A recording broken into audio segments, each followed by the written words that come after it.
당신 왜 말 안 했어요? 왜 나한테 말 안 했어요? 지연의 목소리가 떨렸습니다. 그는 고개를 들지 않았습니다.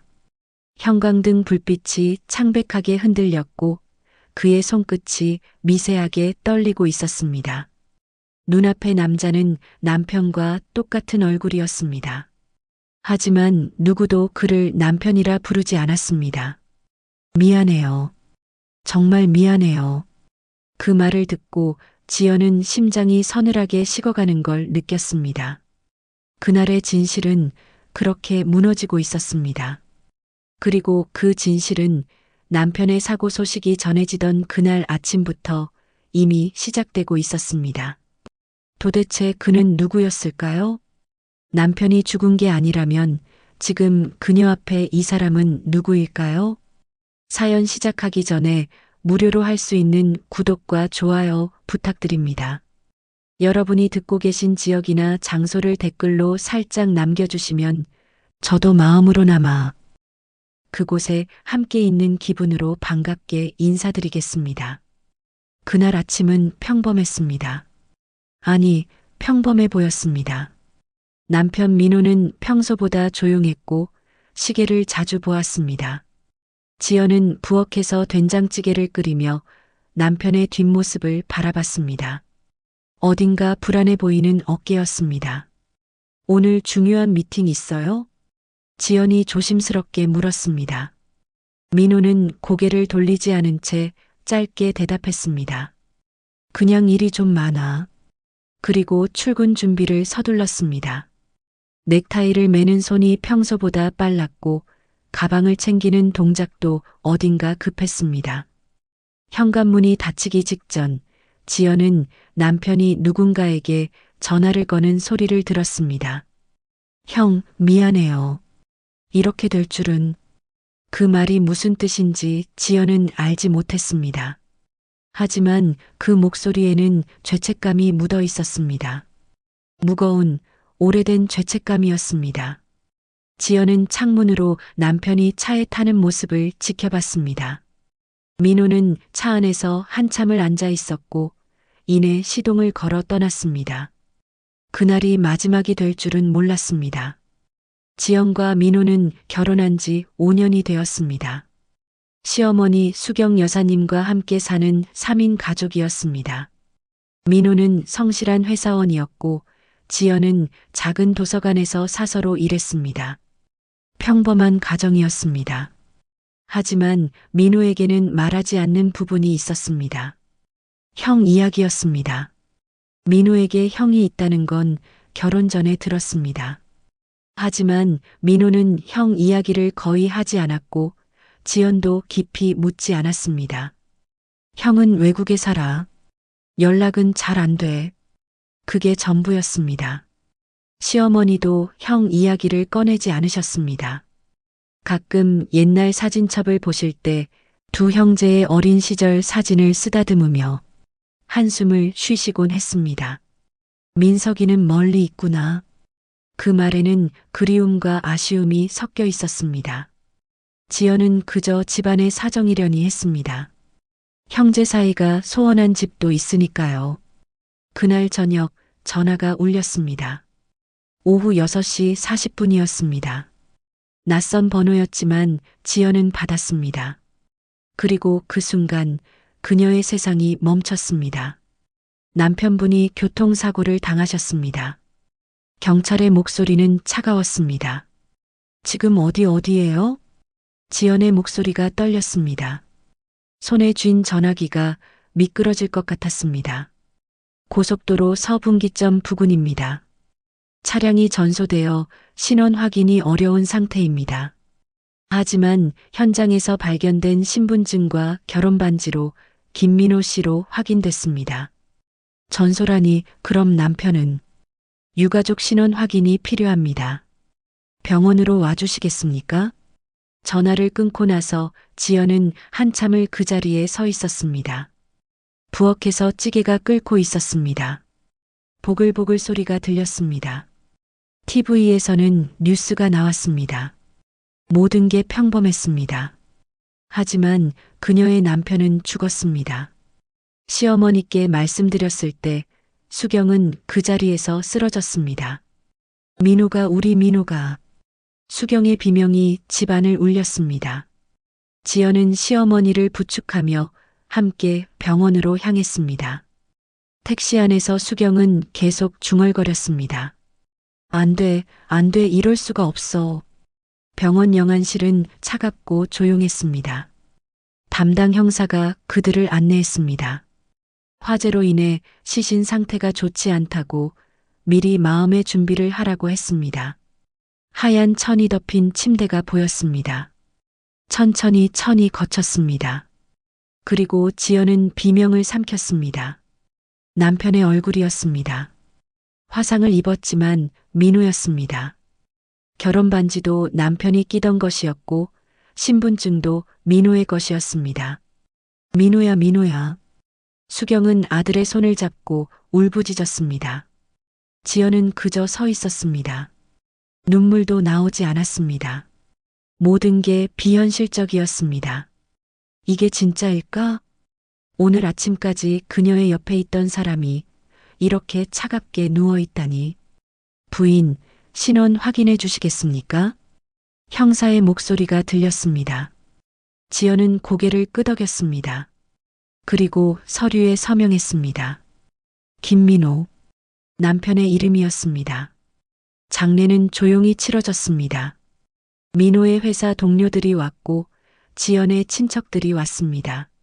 하지만 시어머니의 친정 쪽에서는 아무도 오지 않았습니다. 민석이는 연락이 안 되나요? 누군가 물었습니다. 수경은 고개를 저었습니다. 외국에 있어서 연락이 안 돼요. 그 말에는 체념이 묻어 있었습니다. 3일장이 끝나고 그들은 집으로 돌아왔습니다. 집은 텅 비어 있었습니다. 민호의 옷이 걸려 있었고 민호의 책이 책상 위에 놓여 있었습니다. 모든 게 그대로였습니다. 하지만 민호는 없었습니다. 지연은 민호의 서재에 앉아 남편이 쓰던 노트를 펼쳤습니다. 회사 업무 메모가 빼곡했습니다. 그리고 마지막 페이지에 짧은 메모가 하나 있었습니다. 형에게 미안해. 그게 전부였습니다. 무엇이 미안한 걸까? 왜 형에게 사과를 한 걸까? 지연은 그 의미를 알 수 없었습니다. 49제를 준비하던 어느 날 밤이었습니다. 수경이 불안한 목소리로 말했습니다. 지연아, 누가 집 앞을 서성이는 것 같아. 어머님, 착각이실 거예요. 지연이 위로했습니다.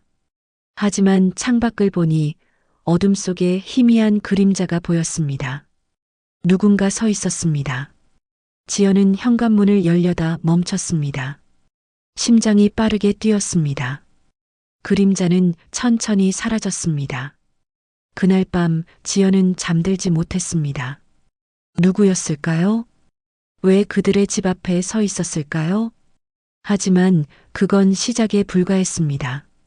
장례를 치르는 동안 지연은 계속 남편의 마지막 말을 떠올렸습니다. 형, 미안해요. 왜 형에게 미안하다고 했을까? 무엇이 그렇게 미안했던 걸까? 지연은 알 수 없었습니다. 장례식장은 조용했습니다. 민호의 회사 동료 몇 명이 찾아와 인사를 했고 지연의 친구들도 와서 위로했습니다. 하지만 시댁 쪽에서는 아무도 오지 않았습니다. 민석이는 연락이 안 되나요? 친척 한 분이 수경에게 물었습니다. 수경은 고개를 저으며 작은 목소리로 대답했습니다. 외국에 있어서요. 연락이 안 돼요. 그 말에는 체념이 묻어 있었습니다. 오래된 체념이었습니다. 지연은 시어머니의 얼굴을 보며 문득 궁금해졌습니다. 왜 형제가 그렇게 멀어진 걸까? 형제라면 더 가까워야 하는 게 아닐까?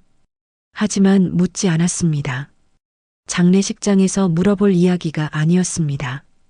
3일장이 끝나고 집으로 돌아왔습니다. 집은 너무 조용했습니다. 민호의 슬리퍼가 현관에 놓여 있었고 민호가 입던 잠옷이 침대 위에 있었습니다.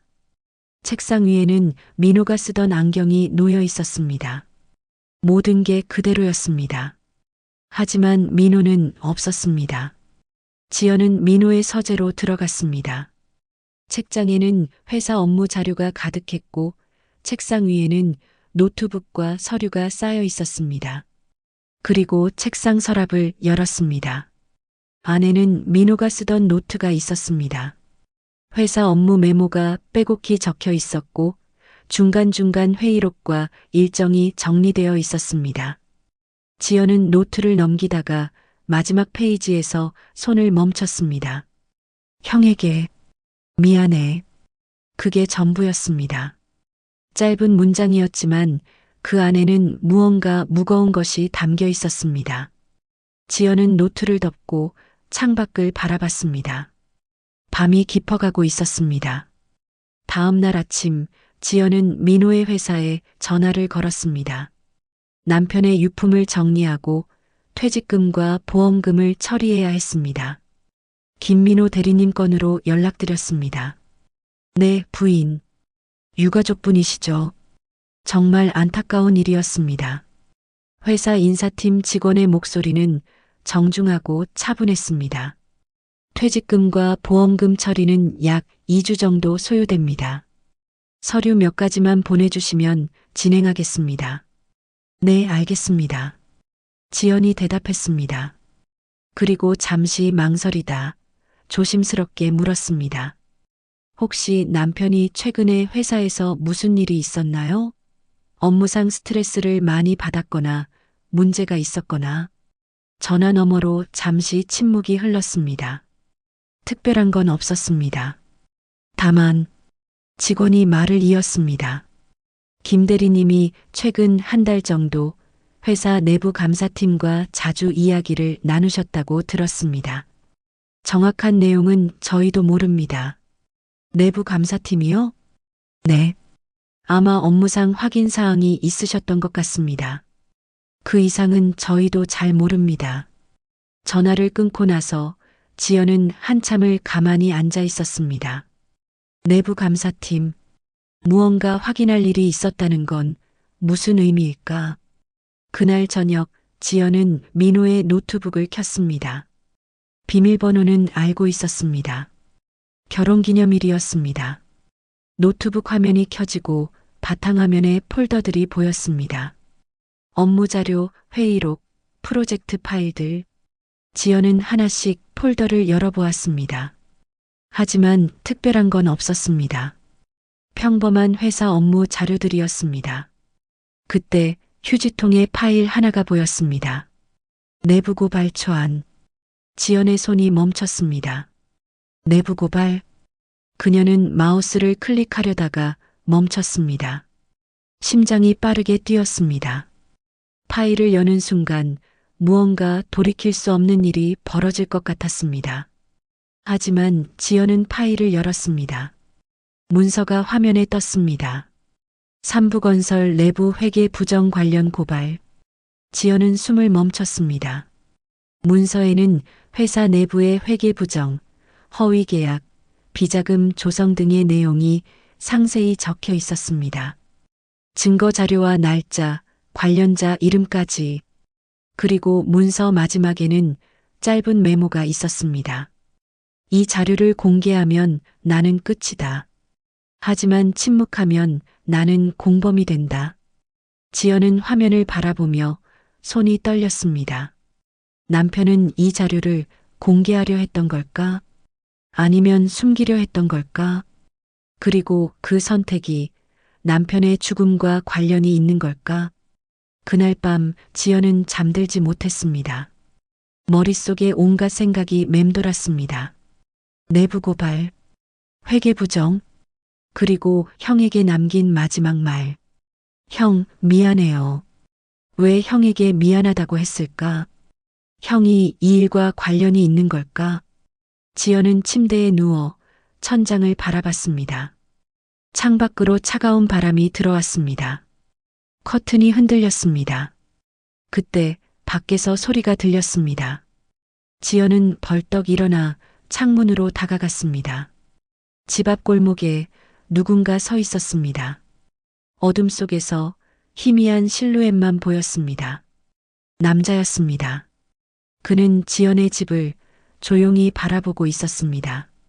지연의 심장이 빠르게 뛰었습니다. 누구일까? 왜 저기 서 있는 걸까? 지연이 커튼을 거두려는 순간 그 남자는 천천히 돌아서서 어둠 속으로 사라졌습니다.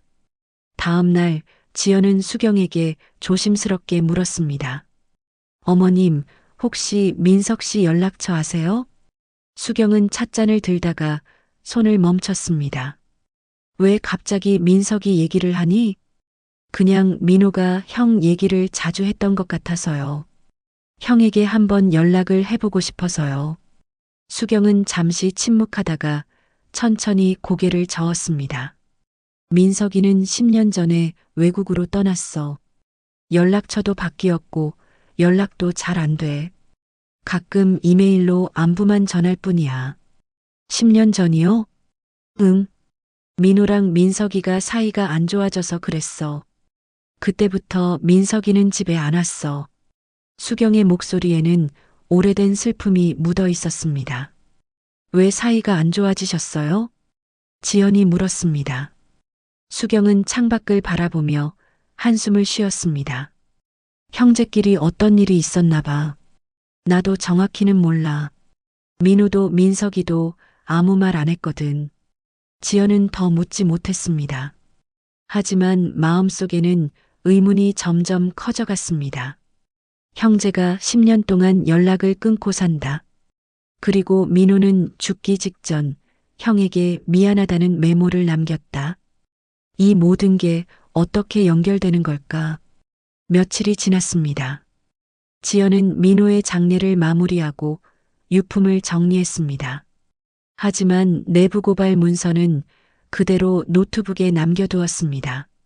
어떻게 해야 할지 알 수 없었습니다. 공개하면 민호의 이름이 세상에 알려질 것입니다.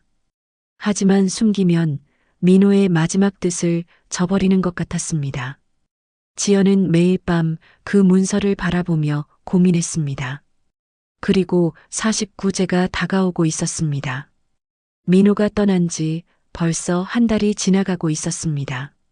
수경은 매일 아들의 영정 앞에 앉아 말없이 눈물을 흘렸습니다. 민호야, 어떻게 엄마보다 먼저 가니? 그 목소리에는 깊은 슬픔이 묻어 있었습니다. 지연도 매일 영정 앞에 앉았습니다. 하지만 눈물은 나오지 않았습니다. 슬픔보다는 의문이 더 컸습니다. 남편은 왜 죽었을까? 정말 단순한 사고였을까? 아니면 누군가 의도한 일이었을까? 그날 밤 지연은 다시 집 앞 골목에서 그림자를 보았습니다. 어제와 같은 자리에 같은 실루엣이 서 있었습니다. 남자였습니다. 지연은 이번에는 창문을 열고 조용히 지켜봤습니다. 남자는 지연의 집을 바라보고 있었습니다. 오랜 시간 동안 움직이지 않았습니다. 마치 누군가를 기다리는 것처럼, 아니면 누군가를 지키는 것처럼 지연의 가슴이 이상하게 뛰기 시작했습니다. 그 뒷모습이 어딘가 익숙했습니다. 하지만 그럴 리 없었습니다. 민호는 죽었습니다. 남자는 천천히 고개를 들어 지연의 집 2층 창문을 바라봤습니다. 지연과 눈이 마주칠 것 같았습니다. 하지만 남자는 다시 고개를 숙이고 어둠 속으로 사라졌습니다. 지연은 한참을 그 자리에 서 있었습니다. 누구였을까? 왜 우리 집을 지켜보는 걸까? 그리고 왜 그 뒷모습이 이렇게 익숙하게 느껴지는 걸까? 하지만 이건 시작에 불과했습니다.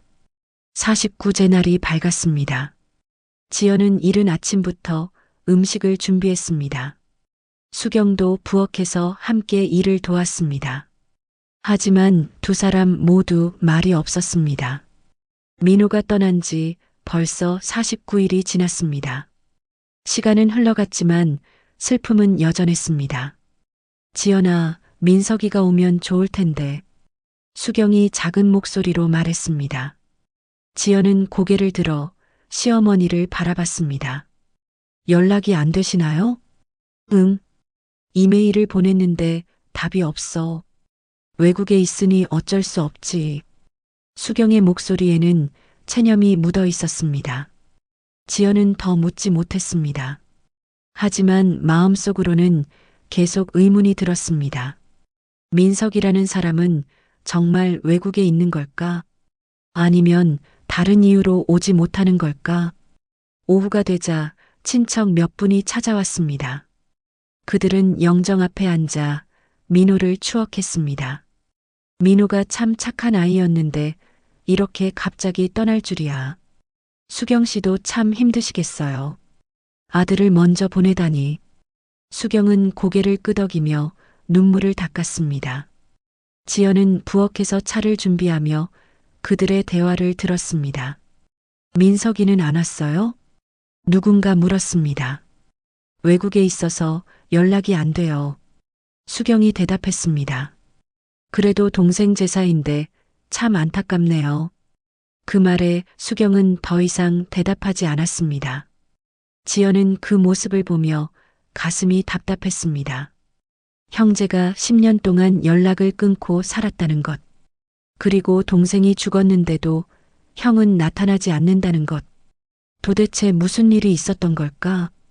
저녁이 되자 친척들이 모두 돌아갔습니다. 집은 다시 조용해졌습니다. 지연과 수경은 영정 앞에 앉아 말없이 민호의 사진을 바라봤습니다. 사진 속 민호는 밝게 웃고 있었습니다. 결혼식 날 찍은 사진이었습니다.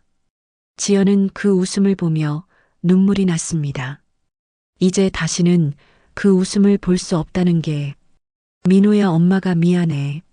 수경이 중얼거렸습니다. 왜 미안하세요, 어머님? 지연이 물었습니다. 수경은 잠시 침묵하다가 천천히 말을 이었습니다. 민호가 살아생전에 힘들어했던 것 같아. 회사 일도 힘들고 형하고도 연락이 안 되고 그런데 엄마는 아무것도 몰라줬어. 어머님 잘못이 아니에요. 아니야. 엄마가 더 신경 썼어야 했는데 민호가 무슨 생각을 하고 있었는지 엄마는 몰랐어. 수경의 목소리가 떨렸습니다. 지연은 시어머니의 손을 잡았습니다. 민호는 어머님을 사랑했어요. 그건 확실해요. 수경은 고개를 끄덕이며 눈물을 흘렸습니다. 밤이 깊어갔습니다. 수경은 먼저 방으로 들어가고 지연은 혼자 거실에 남았습니다. 영정 앞 촛불이 흔들리고 있었습니다. 지연은 민호의 사진을 바라보며 작은 목소리로 속삭였습니다. 당신 왜 아무 말도 안 했어요? 힘들었으면 나한테 말했어야죠. 하지만 사진 속 민호는 그저 웃고 있을 뿐이었습니다. 지연은 한숨을 쉬고 일어섰습니다. 그때 현관 쪽에서 소리가 들렸습니다. 지연은 고개를 돌렸습니다. 문 앞에 누군가 서 있었습니다. 현관문 유리창 너머로 희미한 실루엣이 보였습니다. 지연의 심장이 빠르게 뛰기 시작했습니다. 누구일까? 이 밤에 누가 찾아온 걸까?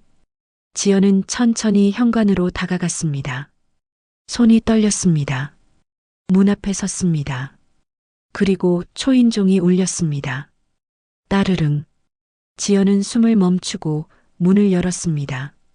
문 밖에 남자가 서 있었습니다. 어둠 속에서 그의 얼굴이 천천히 드러났습니다. 지연은 그 자리에 얼어붙었습니다. 민호였습니다. 아니, 민호와 똑같은 얼굴이었습니다. 남자는 지연을 바라보며 조용히 말했습니다. 늦어서 죄송합니다. 그의 목소리는 차분하고 낮았습니다. 지연은 말을 할 수 없었습니다. 숨이 막혔습니다. 남자는 한 걸음 앞으로 나와 천천히 고개를 숙였습니다. 저는 김민석입니다. 민호의 형입니다. 그 순간 집안에서 수경의 목소리가 들렸습니다. 지연아, 누구야? 수경이 거실에서 나왔습니다. 그리고 현관에 선 남자를 보는 순간 그녀는 비명을 질렀습니다. 민석아. 수경은 달려와 민석을 껴안았습니다. 민석아, 정말 내가 맞니?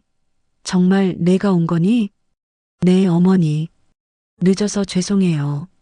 민석은 어머니를 안으며 작은 목소리로 말했습니다. 수경은 아들의 등을 두드리며 눈물을 흘렸습니다.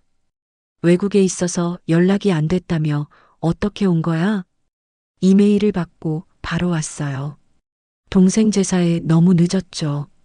아니야, 아니야. 와줘서 고마워. 정말 고마워. 수경은 계속 눈물을 흘렸습니다. 지연은 그 광경을 보며 가슴이 이상하게 뛰었습니다. 민석의 얼굴은 민호와 정말 똑같았습니다. 눈, 코, 입 윤곽까지. 쌍둥이라는 게 이렇게까지 닮을 수 있는 걸까? 하지만 무언가 달랐습니다. 민석의 눈빛은 민호보다 더 차가웠습니다. 그리고 그 목소리도 조금 더 낮고 무거웠습니다. 민석은 거실로 들어왔습니다. 그는 영정 앞에 무릎을 꿇고 오랫동안 민호의 사진을 바라봤습니다. 미안해, 민호야. 형이 늦었어. 그의 목소리에는 깊은 슬픔이 묻어 있었습니다. 수경은 민석의 옆에 앉아 아들의 손을 잡았습니다. 민석아, 이제라도 와줘서 고마워. 민호도 기뻐할 거야. 민석은 고개를 끄덕였습니다. 하지만 말이 없었습니다. 지연은 부엌에서 차를 준비하며 민석을 관찰했습니다. 그의 손은 민호처럼 길고 가늘었습니다. 그의 어깨는 민호처럼 약간 구부정했습니다. 심지어 앉는 자세까지 민호와 똑같았습니다. 지연은 차를 내오며 민석에게 건넸습니다. 드세요. 민석은 고개를 들어 지연을 바라봤습니다. 감사합니다, 재수 씨.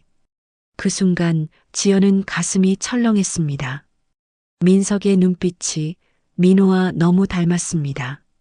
아니, 똑같았습니다. 마치 민호가 살아 돌아온 것 같았습니다. 지연은 고개를 돌리고 자리에 앉았습니다. 그날 밤 민석은 민호의 방에서 묵기로 했습니다. 민호 방을 써도 될까요? 민석이 조심스럽게 물었습니다. 그럼 그래야지. 내 동생 방인데. 수경이 대답했습니다. 민석은 고개를 끄덕이고 방으로 들어갔습니다. 지연은 그 모습을 보며 묘한 기분이 들었습니다. 민호의 방에 민호와 똑같은 얼굴을 한 사람이 들어간다. 이상한 광경이었습니다. 지연은 자신의 방으로 돌아가 침대에 누웠습니다. 하지만 잠이 오지 않았습니다. 머릿속에 민석의 얼굴이 계속 떠올랐습니다. 그 눈빛, 그 목소리, 그 손. 모든 게 민호와 닮았습니다. 하지만 동시에 모든 게 달랐습니다. 지연은 천장을 바라보며 중얼거렸습니다. 당신의 형이 왔어요, 민호. 10년 만에 당신을 보러 왔어요. 하지만 대답은 없었습니다. 밤은 깊어갔고 집은 조용했습니다. 그리고 민호의 방에서 희미한 불빛이 새어나왔습니다. 민석은 잠들지 않고 있었습니다. 다음 날 아침 지연은 일찍 일어났습니다. 부엌에서 아침 준비를 하는데 민석이 거실에 나와 있었습니다. 그는 소파에 앉아 창밖을 바라보고 있었습니다. 일찍 일어나셨네요. 지연이 말을 걸었습니다. 민석은 고개를 돌려 지연을 바라봤습니다. 잠을 잘 못 잤어요. 시차 적응이 안 돼서. 외국에서 오시느라 힘드셨죠? 괜찮아요. 민석은 짧게 대답하고 다시 창밖을 바라봤습니다. 지연은 그의 옆모습을 보며 가슴이 답답했습니다. 민호와 많이 닮았습니다. 옆모습, 앉는 자세, 심지어 손을 모으는 습관까지. 커피 드릴까요? 네, 감사합니다. 지연은 부엌으로 돌아가 커피를 내렸습니다. 그리고 민석에게 건넸습니다. 민석은 커피를 받아 한 모금 마셨습니다. 그 순간 지연은 손을 멈췄습니다. 민석이 커피를 마시는 방식이 민호와 비슷했습니다. 두 손으로 잔을 감싸고 천천히 향을 맡고 작게 한 모금 마시는 것. 민호의 습관이었습니다. 커피가 맛있네요. 민석이 말했습니다. 민호가 좋아하던 방식으로 내렸어요. 지연이 대답했습니다. 민석은 잠시 침묵하다가 작은 목소리로 말했습니다. 동생이 참 좋은 아내를 만났네요. 그 말에 지연은 가슴이 뭉클했습니다. 수경이 일어나고 세 사람은 함께 아침을 먹었습니다. 식탁은 조용했습니다. 민석은 말이 없었고 수경은 계속 아들을 바라봤습니다. 민석아, 밥 더 먹어. 괜찮아요, 어머니. 충분히 먹었어요. 너무 마른 것 같은데 외국에서 고생했구나. 수경의 목소리에는 걱정이 묻어 있었습니다. 민석은 고개를 끄덕이며 밥을 한 숟가락 더 떴습니다. 지연은 그 모습을 보며 문득 궁금했습니다. 민석은 정말 10년 동안 외국에서 살았을까? 그렇다면 왜 동생과 연락을 끊었을까? 그리고 왜 지금 돌아온 걸까? 아주버님, 얼마나 머무실 건가요? 지연이 조심스럽게 물었습니다. 민석은 잠시 생각하다가 대답했습니다. 아직 정하지 못했어요. 일단 동생 일을 정리하고 어머니 곁에 좀 있어야 할 것 같아서요. 그래, 그래야지. 엄마 혼자 있으면 외롭잖아.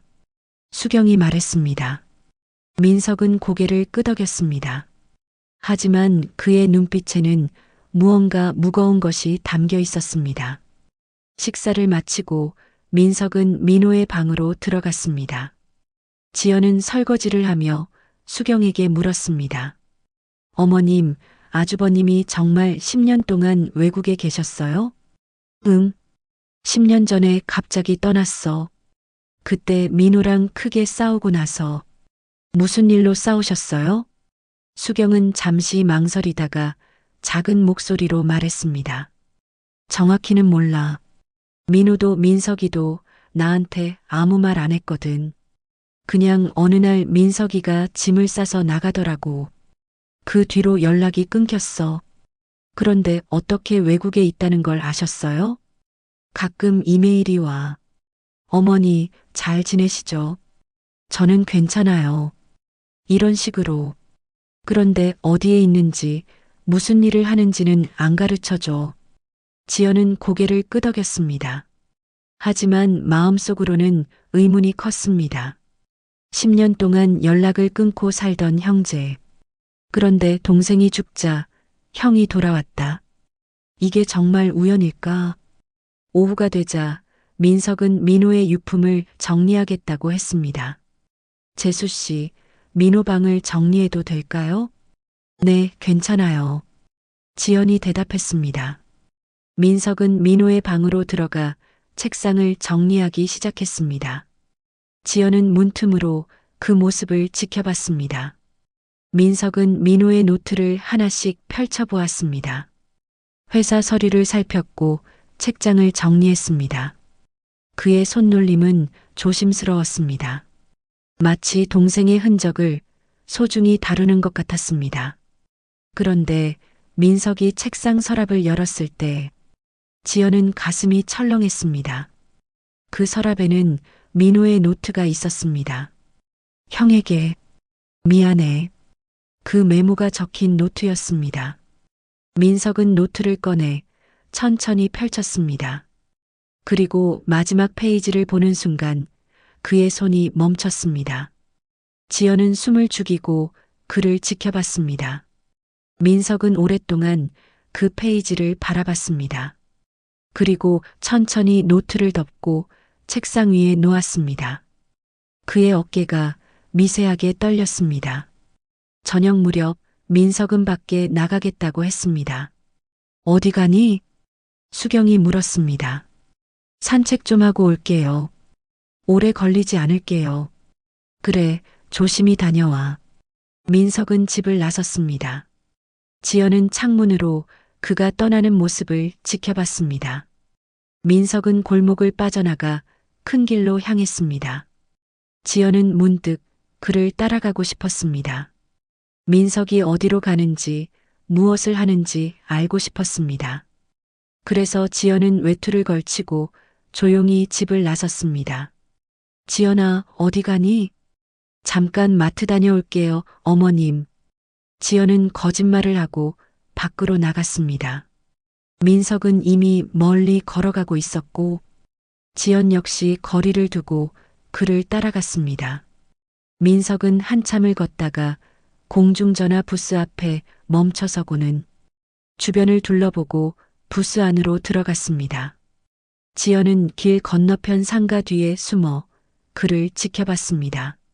민석은 전화를 걸어 무언가 말을 하는 듯 했지만 무슨 말을 하는지는 들리지 않았습니다. 통화는 길어져 5분 넘게 이어졌을 무렵 민석은 전화를 끊고 부스를 나왔습니다. 그의 얼굴은 긴장되어 있었습니다.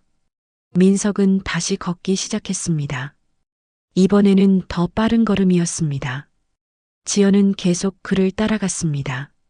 민석은 주택가를 지나 작은 공원으로 들어갔고 입구에 있는 벤치에 앉아 하늘을 바라봤습니다. 지연은 나무 뒤에 숨어 그를 관찰했습니다. 민석은 오랫동안 가만히 앉아 있다가 주머니에서 무언가를 꺼냈습니다. 작은 종이였습니다. 민석은 그 종이를 천천히 펼쳤습니다. 지연은 눈을 가늘게 뜨고 집중했지만 너무 멀어서 무엇인지 보이지 않았습니다. 민석은 종이를 읽고 다시 접어 주머니에 넣고는 몸을 일으켰습니다. 지연은 재빨리 나무 뒤로 몸을 숨겼습니다. 민석은 공원을 빠져나가 집으로 향했고 지연도 조심스럽게 뒤를 따랐습니다. 집에 돌아왔을 때 민석은 이미 들어가 있었습니다. 지연은 숨을 고르고 현관문을 열었습니다. 다녀왔어요, 어머님. 다녀왔니? 민석이도 방금 들어왔어. 지연은 거실로 들어갔습니다. 민석은 소파에 앉아 TV를 보고 있었습니다. 산책 다녀오셨어요? 지연이 물었습니다. 민석은 고개를 끄덕이며 짧게 대답했습니다. 네. 공기가 좋더라고요. 그렇죠. 이 동네는 조용해서 좋아요. 지연은 태연하게 말하고 부엌으로 들어갔습니다. 하지만 마음속으로는 의문이 가득했습니다. 민석은 왜 공중전화를 썼을까? 휴대전화가 있을 텐데 왜 굳이 공중전화를? 그리고 그 종이는 무엇이었을까? 그날 밤 지연은 잠들지 못했습니다. 민석에 대한 의문이 계속 머릿속을 맴돌았습니다. 그는 정말 민호의 형일까? 아니면 다른 누군가일까? 하지만 얼굴은 거의 똑같았습니다. 수경도 민석이라고 확신했습니다. 쌍둥이니까 닮은 건 당연했습니다. 하지만 무언가 이상했습니다. 민석의 행동, 그의 눈빛, 그의 긴장, 모든 게 석연치 않았습니다. 지연은 침대에서 일어나 창문으로 갔습니다. 밖은 어두웠습니다. 가로등만 희미하게 켜져 있었습니다. 그때 민호의 방에서 불빛이 보였습니다. 민석도 잠들지 않고 있었습니다. 지연은 민호의 방 문 앞으로 조용히 다가갔습니다. 문틈 사이로 희미한 목소리가 들렸습니다. 민석이 누군가와 통화하고 있었습니다. 이제 다 끝났어요. 그의 목소리는 낮고 무거웠습니다. 네, 알고 있어요. 더 이상 문제 없을 겁니다. 지연은 숨을 죽이고 귀를 기울였습니다. 가족들은 아무것도 몰라요. 걱정하지 마세요. 그 순간 지연의 가슴이 철렁 내려앉았습니다. 가족들은 아무것도 모른다? 무엇을 모른다는 걸까? 그리고 민석은 누구와 통화하는 걸까? 지연은 재빨리 자신의 방으로 돌아갔습니다. 침대에 누워 천장을 바라봤습니다. 민석에게는 분명 비밀이 있었습니다. 그리고 그 비밀은 민호의 죽음과 관련이 있을지도 몰랐습니다. 다음 날 아침 지연은 일찍 일어나 부엌으로 갔습니다. 민석은 이미 거실에 앉아 신문을 읽고 있었습니다. 일찍 일어나셨네요. 지연이 말했습니다. 민석은 고개를 들어 지연을 바라봤습니다. 습관이에요. 일찍 일어나는 게. 커피 드릴까요? 감사합니다. 지연은 커피를 내려 민석에게 건넸습니다. 민석은 커피를 받아 한 모금 마셨습니다. 그리고 작은 미소를 지었습니다. 민호가 좋아하던 맛이네요. 그 말에 지연은 가슴이 뭉클했습니다. 민석은 민호를 잘 알고 있었습니다. 동생의 취향까지 기억하고 있었습니다. 수경이 일어나고 세 사람은 함께 아침을 먹었습니다. 식사 중에 수경이 민석에게 물었습니다. 민석아, 너 요즘 무슨 일 하니? 민석은 잠시 멈칫하다가 대답했습니다. 무역 관련 일이요. 외국 회사들이랑 거래하는 거. 힘들지는 않니? 괜찮아요, 어머니. 익숙해졌어요. 그래, 내가 건강하면 됐어. 수경은 아들을 바라보며 흐뭇하게 웃었습니다. 지연은 그 대화를 들으며 민석을 관찰했습니다. 그는 대답할 때마다 잠깐씩 멈칫했습니다. 마치 거짓말을 하는 것처럼, 아니면 무언가를 숨기는 것처럼. 식사를 마치고 민석은 또 밖에 나가겠다고 했습니다. 어디 가니? 수경이 물었습니다. 민호 회사에 좀 가봐야 할 것 같아요. 동생 퇴직금이랑 서류 처리 문제로. 그래, 그래야지. 지연이 혼자 하기 힘들었을 텐데. 수경은 고마워하며 말했습니다. 민석은 외투를 걸치고 집을 나섰습니다. 지연은 그를 배웅하며 조심스럽게 물었습니다. 아주버님, 회사 주소 아세요? 네, 민호한테 들어서 알아요. 그렇군요. 지연은 고개를 끄덕였습니다. 하지만 마음속으로는 또 의문이 들었습니다. 민석은 10년 동안 민호와 연락을 끊었다고 했습니다. 그런데 어떻게 회사 주소를 알고 있을까? 민석이 떠나고 지연은 수경과 함께 집안일을 했습니다. 빨래를 널고 청소를 하고 점심을 준비했습니다. 그런데 수경이 민석의 방을 정리하다가 무언가를 발견했습니다. 지연아, 이것 좀 봐. 수경이 지연을 불렀습니다. 지연이 민석의 방으로 들어가자 수경은 책상 위의 물건을 가리켰습니다. 민호가 차던 시계였습니다. 이거 민호 시계 아니니? 수경이 물었습니다. 지연은 시계를 집어 자세히 봤습니다. 분명히 민호의 시계였습니다. 결혼 기념일에 지연이 선물한 것이었습니다. 뒷면에는 작은 글씨가 새겨져 있었습니다. 사랑해, 지연. 왜 민석이가 민호 시계를 가지고 있지? 수경이 의아해하며 물었습니다. 지연도 알 수 없었습니다. 민호는 사고 당일 이 시계를 차고 있었습니다. 장례식 때 유품으로 받은 물건 중 하나였습니다. 그런데 왜 민석이 가지고 있을까? 아마 아주버님이 동생 유품을 정리하다가 가지고 계신 것 같아요. 지연이 조심스럽게 말했습니다. 그래도 이건 내 선물인데 내가 가지고 있어야 하는 거 아니니? 괜찮아요, 어머님. 아주버님이 동생을 그리워하시는 거겠죠. 지연은 시계를 다시 책상 위에 놓았습니다. 하지만 가슴속에는 불안감이 커져갔습니다. 오후가 되자 민석이 돌아왔습니다. 그는 서류 가방을 들고 피곤한 표정이었습니다. 회사 다녀왔어요. 고생했어, 민석아. 힘들었지? 수경이 물었습니다. 괜찮아요. 서류 처리는 다 끝났어요. 민석은 소파에 앉아 한숨을 쉬었습니다. 지연은 그에게 물을 가져다 주며 물었습니다. 회사에서 뭐라고 하던가요? 별말 없었어요. 퇴직금이랑 보험금 처리는 2주 후에 나온대요. 그렇군요. 지연은 고개를 끄덕였습니다. 그런데 문득 이상한 점을 발견했습니다. 민석의 손에 잉크 자국이 묻어 있었습니다. 손에 뭐 묻었어요? 지연이 말했습니다. 민석은 손을 보더니 당황한 표정을 지었습니다. 아, 서류 작성하다가 볼펜이 터졌나 봐요. 그는 재빨리 손을 닦았습니다. 하지만 지연은 그 잉크 자국이 이상하다고 느꼈습니다. 볼펜 잉크치고는 너무 진했습니다.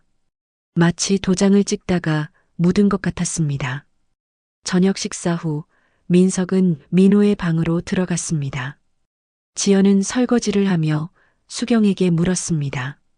어머님, 아주버님이 예전에 무슨 일 하셨어요? 글쎄, 정확히는 몰라. 대학 졸업하고 회사 다니다가 갑자기 그만뒀거든. 그러고 나서 외국으로 떠났어. 왜 회사를 그만뒀을까요? 몰라. 민석이가 말을 안 해서. 민호도 잘 모른다고 했어. 수경은 한숨을 쉬었습니다. 쌍둥이인데도 서로 비밀이 많았나 봐. 지연은 더 묻지 못했습니다. 하지만 마음속으로는 점점 확신이 들었습니다. 민석에게는 큰 비밀이 있다. 그리고 그 비밀은 민호와 관련이 있다. 그날 밤 지연은 민석의 방 앞을 지나가다가 멈췄습니다. 문틈 사이로 불빛이 새어나왔습니다. 그리고 작은 소리가 들렸습니다. 지연은 귀를 기울였습니다. 민석이 무언가를 태우고 있었습니다. 종이 타는 냄새가 희미하게 났습니다. 지연은 조심스럽게 문을 살짝 열어 안을 들여다봤습니다. 민석은 책상 앞에 앉아 재떨이에 종이를 태우고 있었습니다. 그리고 그 종이 위에 글씨가 보였습니다. 형, 미안해. 내가 살아야 가족을 지킬 수 있어. 지연은 숨이 멎었습니다. 그건 민호의 글씨체였습니다. 민호가 형에게 쓴 편지였습니다. 하지만 왜 민석이 그 편지를 태우고 있을까? 민석은 편지를 완전히 태우고 쟤를 창밖으로 날려버렸습니다. 그리고 창문을 닫고 한숨을 쉬었습니다. 지연은 재빨리 자신의 방으로 돌아갔습니다. 침대에 앉아 손이 떨렸습니다. 민호의 편지. 형, 미안해. 내가 살아야 가족을 지킬 수 있어. 그 말이 무슨 뜻일까? 왜 민호는 살아야만 가족을 지킬 수 있다고 했을까? 그리고 왜 민석은 그 편지를 태워버린 걸까? 다음 날 아침 지연은 더 이상 참을 수 없었습니다. 민석에게 직접 물어보기로 했습니다. 아침 식사 후 수경이 장을 보러 나간 사이 지연은 민석에게 다가갔습니다. 아주버님, 물어볼 게 있어요. 민석은 신문에서 눈을 떼고 지연을 바라봤습니다. 네, 말씀하세요. 민호가 형에게 편지를 남겼었나요? 그 질문에 민석의 표정이 굳었습니다. 무슨 말씀이세요? 어젯밤에 제가 봤어요. 아주버님이 편지를 태우는 걸. 민석은 잠시 침묵했습니다. 그리고 천천히 입을 열었습니다. 네, 민호가 편지를 남겼어요. 저에게. 무슨 내용이었어요? 민석은 창밖을 바라보며 낮은 목소리로 말했습니다. 민호는 힘들어하고 있었어요. 회사에서 문제가 있었고 누군가한테 협박을 받고 있었어요. 지연의 가슴이 철렁 내려앉았습니다. 협박이요? 네. 민호는 회사 내부 비리를 발견했고 그걸 고발하려고 했어요. 하지만 그 사람들이 민호를 위협했어요. 그럼 사고는? 민석은 지연을 바라보며 고개를 끄덕였습니다. 사고가 아니었어요. 누군가 의도한 일이었어요. 지연은 그 자리에 주저앉을 것 같았습니다. 민호는 살해당한 거였습니다. 그럼 왜 경찰에 말씀 안 하세요? 지연이 떨리는 목소리로 물었습니다. 민석은 잠시 망설이다가 대답했습니다. 증거가 없어요. 그리고 말하면 재수 씨랑 어머니가 위험해질 수 있어요. 지연은 숨을 쉴 수 없었습니다. 모든 게 무너지는 것 같았습니다. 민호는 살해당했고 민석은 그 사실을 알고 있었습니다. 하지만 침묵하고 있었습니다. 민호가 형에게 뭐라고 했어요? 지연이 물었습니다. 민석은 잠시 눈을 감았다가 천천히 말했습니다. 형, 미안해. 내가 살아야 가족을 지킬 수 있어. 형이나 대신 제발. 그 말에 지연은 온몸이 얼어붙었습니다. 나 대신이라는 말이 무슨 뜻일까? 민석은 더 이상 말하지 않았습니다. 그리고 자리에서 일어나 방으로 들어갔습니다. 지연은 그 자리에 혼자 남아 멍하니 앉아 있었습니다. 민호의 마지막 부탁. 형이나 대신. 그 말의 의미가 무엇인지 지연은 알 것 같으면서도 알고 싶지 않았습니다. 며칠이 지났습니다. 민석은 여전히 집에 머물렀고 지연은 그를 조심스럽게 관찰했습니다. 민석은 매일 밤 누군가와 전화를 했습니다. 그리고 낮에는 밖으로 나갔다가 저녁에 돌아왔습니다. 어디를 가는지 누구를 만나는지 지연은 알 수 없었습니다. 하지만 한 가지는 확실했습니다. 민석은 무언가를 숨기고 있었습니다. 어느 날 저녁 지연은 민석의 방 앞을 지나가다가 멈췄습니다. 문 안에서 목소리가 들렸습니다. 이제 다 끝났어요. 민석의 목소리였습니다. 네, 걱정하지 마세요. 아무도 모를 겁니다. 지연은 귀를 기울였습니다. 보험금 처리도 끝났고 회사 서류도 정리됐어요. 이제 더 이상 문제 없을 겁니다. 보험금? 지연은 가슴이 철렁했습니다. 민석은 누구와 무엇을 이야기하는 걸까? 네, 알겠습니다. 그럼 내일 뵙겠습니다. 민석이 전화를 끊는 소리가 들리자 지연은 재빨리 자신의 방으로 돌아갔습니다. 침대에 앉아 손이 떨렸습니다. 민석의 말. 이제 다 끝났어요. 아무도 모를 겁니다. 무엇이 끝난 걸까? 그리고 무엇을 아무도 모른다는 걸까? 다음 날 아침 지연은 결심했습니다. 민석을 다시 따라가기로. 민석은 아침 식사 후 외출 준비를 했습니다. 어디 가세요? 수경이 물었습니다.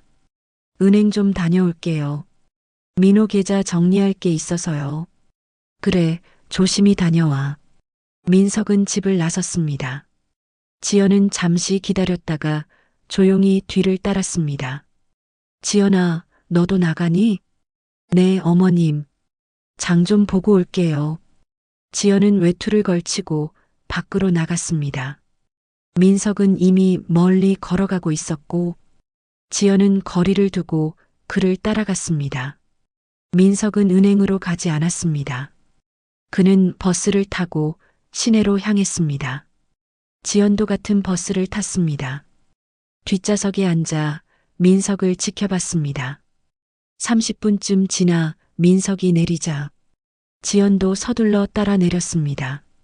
민석은 오피스텔 건물 앞에 멈춰 서고는 휴대전화를 꺼내 누군가에게 전화를 걸었습니다. 잠시 후 건물에서 한 남자가 나왔습니다. 40대쯤 되어 보이는 정장을 입은 남자는 민석과 악수를 나눈 뒤 근처 카페로 들어갔습니다. 지연은 카페 창밖에서 그들을 지켜봤습니다. 두 사람은 마주 앉아 무언가를 이야기하고 민석은 서류 봉투를 꺼내 남자에게 건넸습니다. 남자는 봉투를 받아 안을 확인하고 고개를 끄덕이며 무언가 말했습니다. 민석도 고개를 끄덕였습니다. 두 사람은 다시 악수를 나누고 자리에서 일어났습니다. 지연은 재빨리 몸을 숨겼습니다. 민석은 카페를 나와 다시 버스 정류장으로 향했습니다. 지연은 그를 따라가지 않았습니다. 대신 그 남자를 따라갔습니다. 남자는 오피스텔로 들어갔는데 건물 입구에 간판이 붙어 있었습니다. 법무법인 정한 변호사 사무실이었습니다. 지연은 그 간판을 한참 바라봤습니다. 민석은 왜 변호사를 만난 걸까? 그리고 무슨 서류를 건넨 걸까? 지연은 휴대전화를 꺼내 그 법무법인 이름을 메모했습니다. 집으로 돌아오는 길, 지연은 머릿속이 복잡했습니다. 민석의 수상한 행동들, 밤마다 하는 전화, 변호사와의 만남, 그리고 민호의 편지, 형이 나 대신 모든 게 연결되는 것 같으면서도 연결되지 않았습니다. 지연은 집 앞 골목에 들어섰습니다. 그때 누군가 지연을 불렀습니다. 실례합니다. 지연은 고개를 돌렸습니다. 한 남자가 명함을 내밀었습니다. 저는 박준호 형사입니다. 김민호 씨 사건 담당자입니다. 지연의 심장이 빠르게 뛰기 시작했습니다. 무슨 일이세요? 부인과 잠깐 이야기 좀 나눌 수 있을까요? 중요한 사실이 밝혀져서요. 박준호 형사는 진지한 표정이었습니다. 들어오시겠어요? 아니요. 근처 카페에서 이야기하면 좋겠습니다. 혼자 오실 수 있나요? 지연은 고개를 끄덕였습니다. 네, 가능합니다. 그럼 이 주소로 와주세요. 30분 후에 형사는 메모지에 주소를 적어 지연에게 건넸습니다. 그리고 떠났습니다. 지연은 그 메모지를 보며 손이 떨렸습니다. 무슨 일이 벌어진 걸까? 형사가 찾아온 이유는 무엇일까? 30분 후 지연은 형사가 알려준 카페에 도착했습니다. 박준호 형사는 이미 와 있었습니다. 구석자리에 앉아 지연을 기다리고 있었습니다. 앉으세요, 부인. 지연은 떨리는 마음으로 자리에 앉았습니다. 무슨 일이세요? 부인, 먼저 말씀드리겠습니다. 김민호 씨의 사망 사건에서 중요한 사실이 밝혀졌습니다. 형사는 가방에서 서류 파일을 꺼냈습니다. 당신은 시신 손상이 심해서 DNA를 채취하기 어려웠습니다. 그래서 현장에 있던 신분증과 결혼 반지로 김민호 씨로 확인했습니다. 네, 알고 있어요. 하지만 보험 처리 과정에서 정밀 검사를 진행했습니다. 치아 기록과 추가 유전자 분석을 한 결과 형사는 잠시 말을 멈췄습니다. 사망자는 김민호 씨가 아니었습니다. 지연은 숨이 멎었습니다. 네, 사망자는 김민석 씨입니다. 김민호 씨의 형입니다. 지연의 손에서 컵이 떨어질 뻔했습니다. 무슨 말씀이세요? 치아 기록상 사망자는 김민석 씨로 확인됐습니다. 일란성 쌍둥이라 DNA는 동일하지만 치아 치료 기록은 달랐습니다. 지연은 그 자리에 주저앉을 것 같았습니다. 민호가 죽은 게 아니라 민석이 죽었다. 그럼 지금 집에 있는 사람은? 그럼 지금 우리 집에 있는 사람은 누구죠? 지연의 목소리가 떨렸습니다. 형사는 지연을 바라보며 천천히 말했습니다. 김민호 씨입니다. 부인의 남편입니다. 지연은 온몸이 얼어붙었습니다. 민호가 살아있다. 민호가 형의 이름으로 돌아와 있다. 하지만 왜요? 왜 남편이 형인 척 하는 거죠? 형사는 서류를 넘기며 설명했습니다. 김민호 씨는 회사 내부 비리를 고발하려 했습니다. 그 과정에서 협박을 받았고 목숨의 위협을 느꼈습니다. 그래서 김민호 씨는 형에게 도움을 요청했습니다. 그리고 형 김민석 씨가 동생 대신 차를 몰고 나갔습니다. 지연은 손으로 입을 막았습니다. 김민석 씨는 동생을 지키기 위해 대신 죽은 겁니다. 형사의 말에 지연은 눈물이 쏟아질 것 같았습니다. 민석이 민호를 지키기 위해 동생 대신 죽었다. 그럼 사고는 사고가 아니었습니다. 의도된 살인이었습니다. 협박자들이 김민호 씨를 제거하려 했고 그 차에 탄 사람이 김민석 씨였던 겁니다. 지연은 숨을 쉴 수 없었습니다. 모든 진실이 무너지고 있었습니다. 김민호 씨는 형의 죽음 이후 자신이 죽은 것으로 위장했습니다. 그리고 형의 이름으로 돌아왔습니다. 왜요? 왜 우리한테 말하지 않았어요? 지연의 목소리가 높아졌습니다. 형사는 조용히 대답했습니다. 협박자들이 아직 잡히지 않았기 때문입니다. 김민호 씨가 살아있다는 게 알려지면 부인과 어머님이 위험해집니다. 그럼 지금도? 네. 우리는 협박자들을 추적 중입니다. 하지만 아직 체포하지 못했습니다. 지연은 고개를 떨구고 눈물을 흘렸습니다. 민호는 살아있었다. 하지만 형의 이름으로 살아야 했다. 그리고 형은 동생을 지키기 위해 죽었다. 형사와의 만남을 마치고 지연은 집으로 돌아왔습니다. 머릿속이 하얗게 비어 있었습니다. 현관문을 열고 들어서니 민호가 아니 형의 이름을 쓰고 있는 민호가 거실에 앉아 있었습니다. 그는 지연을 보며 일어섰습니다. 재수 씨, 어디 갔다 오세요? 그 목소리, 민석의 목소리가 아니라 민호의 목소리였습니다. 지연은 그를 바라보며 눈물이 났습니다.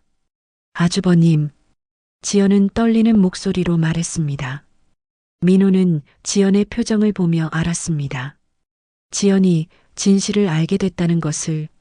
재수 씨, 민호도 떨리는 목소리로 말했습니다. 두 사람은 말없이 서로를 바라봤습니다. 그리고 지연은 주저앉았습니다. 당신 왜 말 안 했어요? 왜 저한테 말 안 했어요? 지연의 목소리는 울음과 분노가 섞여 있었습니다. 민호는 지연에게 다가가 무릎을 꿇었습니다. 미안해, 지연아. 정말 미안해. 그 목소리는 민호의 목소리였습니다. 지연이 사랑했던 남편의 목소리였습니다. 형이 나 대신 죽었어. 형이 내 차를 몰고 나가서 대신 죽었어. 민호의 목소리가 떨렸습니다. 나는 살았고 형은 죽었어. 그래서 나는 형의 이름으로 살기로 했어. 지연은 민호를 바라보며 눈물을 흘렸습니다. 당신 정말 당신이에요? 그래, 나야. 민호야. 민호는 지연의 손을 잡았습니다. 미안해, 지연아. 당신을 속인 거 정말 미안해. 지연은 민호의 손을 꽉 잡았습니다. 바보 같은 사람. 지연은 울면서 민호를 껴안았습니다. 민호도 지연을 안으며 눈물을 흘렸습니다. 형이 나를 살렸어. 그래서 나는 형의 이름으로 당신과 어머니를 지켜야 했어. 알아요, 이제 알아요. 지연은 민호의 등을 두드리며 계속 울었습니다. 거실에서 두 사람의 울음소리만 흘렀습니다. 잠시 후 지연이 물었습니다. 어머님은 아세요? 민호는 고개를 저었습니다. 아니, 어머니는 모르셔. 왜요? 왜 어머님한테도 말씀 안 하세요? 어머니가 견디지 못하실 것 같아서. 민석이 형이 죽었다는 것도 모르시고 나를 형으로 알고 계시니까. 지연은 가슴이 아팠습니다. 수경은 아들이 살아있다는 걸 모르고 있었습니다. 그리고 형이 죽었다는 것도 모르고 있었습니다. 그럼 어떻게 할 거예요? 지연이 물었습니다. 민호는 잠시 침묵하다가 대답했습니다. 협박자들이 잡힐 때까지 기다려야 해. 그때까지는 나는 형으로 살아야 해. 얼마나 더 기다려야 해요? 모르겠어. 하지만 반드시 끝낼 거야. 민호의 목소리에는 결연함이 묻어 있었습니다. 그날 밤 지연은 잠들지 못했습니다. 민호가 살아있다는 것. 하지만 형의 이름으로 살아야 한다는 것. 그리고 진짜 형 민석은 동생을 지키기 위해 죽었다는 것. 모든 진실이 무겁게 가슴을 짓눌렀습니다. 지연은 창밖을 바라보며 중얼거렸습니다. 아주버님 죄송해요. 그리고 고마워요. 당신이 민호를 살렸어요. 그 말은 밤 공기 속으로 사라졌습니다. 며칠이 지났습니다. 지연은 민호가 살아있다는 사실을 어머니에게 말하지 못했습니다. 민호의 부탁대로 침묵을 지켰습니다. 수경은 여전히 민석이 돌아왔다고 믿고 있었습니다. 그리고 민호는 형의 이름으로 어머니 곁을 지켰습니다. 하지만 지연은 매일 밤 괴로웠습니다. 진실을 알고 있으면서도 말할 수 없다는 것이. 어느 날 저녁 형사 박준호가 다시 연락을 해왔습니다. 부인, 협박자들을 체포했습니다. 지연은 가슴이 뛰었습니다. 정말요? 네. 김민호 씨가 제공한 증거로 회사 내부 비리 관련자들을 모두 검거했습니다. 그럼 이제 안전한 건가요? 네. 이제 김민호 씨는 안전합니다. 그리고 진실을 밝힐 시간입니다. 지연은 전화를 끊고 민호를 찾았습니다. 민호는 거실에서 어머니와 이야기를 나누고 있었습니다. 아주버님, 잠깐 얘기 좀 할 수 있을까요? 민호는 고개를 끄덕이고 지연을 따라 서재로 갔습니다. 형사님한테 연락 왔어요. 범인들을 다 잡았대요. 민호의 얼굴에 안도의 표정이 스쳤습니다. 정말? 네. 이제 어머님께 말씀드려야 하지 않을까요? 민호는 잠시 망설였습니다. 그리고 천천히 고개를 끄덕였습니다. 그래야지. 더 이상 어머니를 속일 순 없어. 그날 밤 민호는 수경 앞에 앉았습니다. 지연도 옆에 앉았습니다. 수경은 두 사람의 진지한 표정을 보며 불안해했습니다. 무슨 일이니? 민호는 깊게 숨을 들이쉬고 입을 열었습니다. 어머니, 제가 고백할 게 있어요. 뭔데? 민호는 수경의 손을 잡았습니다. 저는 민석이가 아니에요. 수경은 눈을 크게 떴습니다. 무슨 소리니? 저는 민호예요, 어머니. 당신의 아들, 민호예요. 수경은 민호의 손을 뿌리치며 일어섰습니다. 무슨 소리를 하는 거니? 민호는 죽었잖아. 아니에요, 어머니. 죽은 건 형이에요. 민석이 형이 저 대신 죽었어요. 수경은 그 자리에 주저앉았습니다. 거짓말이지? 아니에요, 어머니. 민호는 수경에게 다가가 무릎을 꿇었습니다. 저는 회사 내부 비리를 고발하려다가 협박을 받았어요. 그래서 형한테 도움을 청했어요. 그래서 뭐? 수경의 목소리가 떨렸습니다. 형이 저 대신 차를 몰고 나갔어요. 그리고 사고를 당했어요. 수경은 손으로 입을 막았습니다. 안 돼. 형은 저를 살리기 위해 자신을 희생했어요. 그래서 저는 형의 이름으로 살기로 했어요. 수경은 고개를 저으며 울기 시작했습니다. 민석이가 죽었다고? 네, 어머니. 미안해요. 민호도 눈물을 흘렸습니다. 형 때문에 제가 살았어요. 하지만 형은 돌아오지 못했어요. 수경은 민호를 바라보며 떨리는 손으로 그의 얼굴을 만졌습니다. 정말 민호니? 정말 내가 민호니? 네, 어머니. 저예요. 수경은 민호를 껴안고 크게 울었습니다. 민호야, 살아있었구나. 살아있었어. 미안해요, 어머니. 늦게 말씀드려서. 아니야, 괜찮아. 내가 살아있으면 됐어. 수경은 민호를 안고 계속 울었습니다. 지연도 옆에서 눈물을 흘렸습니다. 한참을 울고 난 후 수경이 물었습니다. 민석이는 정말 죽은 거니? 민호는 고개를 끄덕였습니다. 네. 형은 저를 지키기 위해 돌아가셨어요. 수경은 다시 눈물을 흘렸습니다. 내가 두 아들을 다 제대로 지켜주지 못했구나. 아니에요, 어머니. 어머니 잘못이 아니에요. 민호는 어머니를 꽉 안았습니다.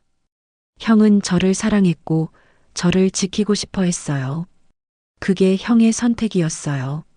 수경은 민호의 어깨에 얼굴을 묻고 한참을 울었습니다.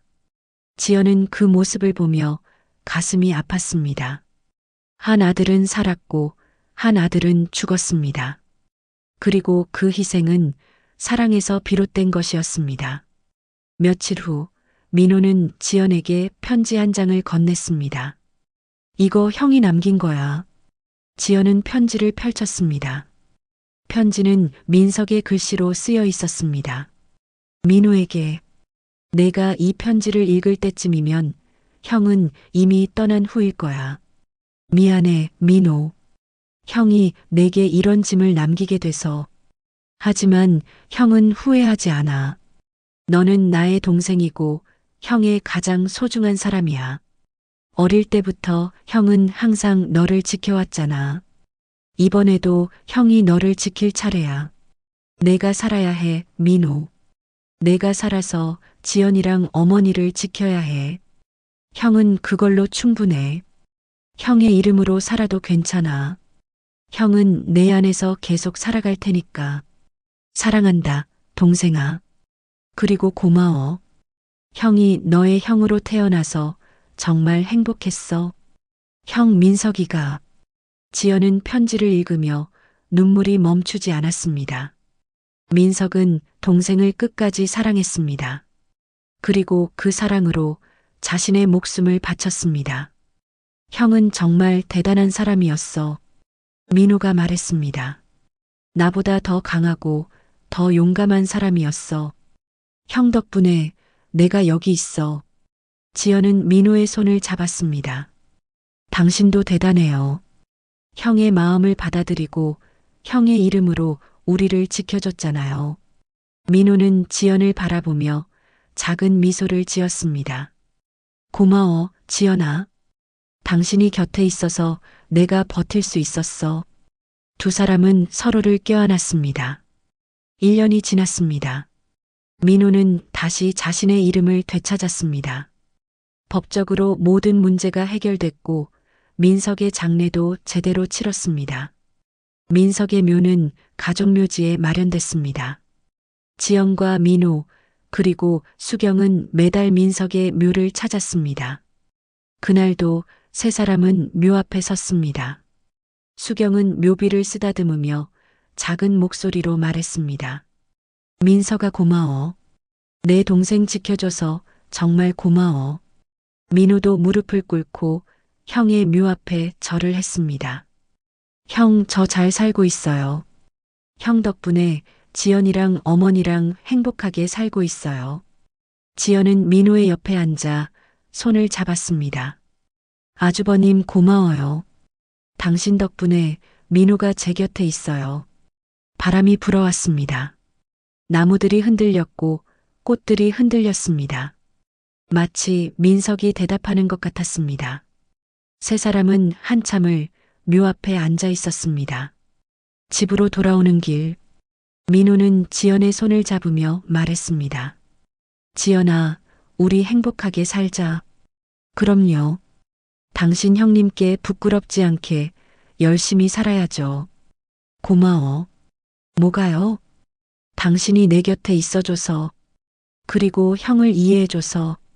지연은 민호를 바라보며 미소를 지었습니다. 당신 형님은 정말 훌륭한 분이셨어요. 그리고 당신도 훌륭해요. 민호는 지연을 꽉 안았습니다. 사랑해, 지연아. 나도 사랑해요. 두 사람은 서로를 안고 한참을 그렇게 서 있었습니다. 하늘은 맑았고 해는 따뜻했습니다. 민석은 하늘에서 그들을 지켜보고 있을 것입니다. 그리고 미소 짓고 있을 것입니다. 동생이 행복하게 살고 있다는 것을 보면서 그날 밤 지연은 민호의 서재에 앉아 생각했습니다. 민석의 편지를 다시 꺼내 읽었습니다. 형은 내 안에서 계속 살아갈 테니까. 그 문장을 읽으며 지연은 깨달았습니다. 민석은 정말 민호 안에서 살고 있었습니다. 민호의 용기, 민호의 사랑, 민호의 희생. 그 모든 것에 형의 모습이 담겨 있었습니다. 아주버님, 당신은 정말 형의 이름으로 영원히 살 거예요. 지연은 편지를 조심스럽게 접어 서랍에 넣었습니다. 그리고 창밖을 바라봤습니다. 별이 빛나고 있었습니다. 그 중 하나가 유난히 밝게 빛났습니다. 마치 민석이 그들을 지켜보는 것처럼 지연은 그 별을 보며 작은 목소리로 속삭였습니다. 고마워요, 민석 씨. 당신 덕분에 우리가 여기 있어요. 마무리 멘트. 여러분, 오늘 사연은 여기까지입니다. 형의 이름으로 살아야 했던 남자, 그리고 동생을 지키기 위해 자신을 희생한 형. 두 사람의 사랑은 그렇게 하나가 되었습니다. 때로는 사랑이 희생을 요구합니다. 하지만 그 희생이 누군가의 삶을 지킬 수 있다면 그것만으로도 충분히 의미 있는 일이 아닐까요? 오늘도 세상 사연을 들어주셔서 감사합니다. 여러분 모두 건강하시고 행복하시길 바랍니다.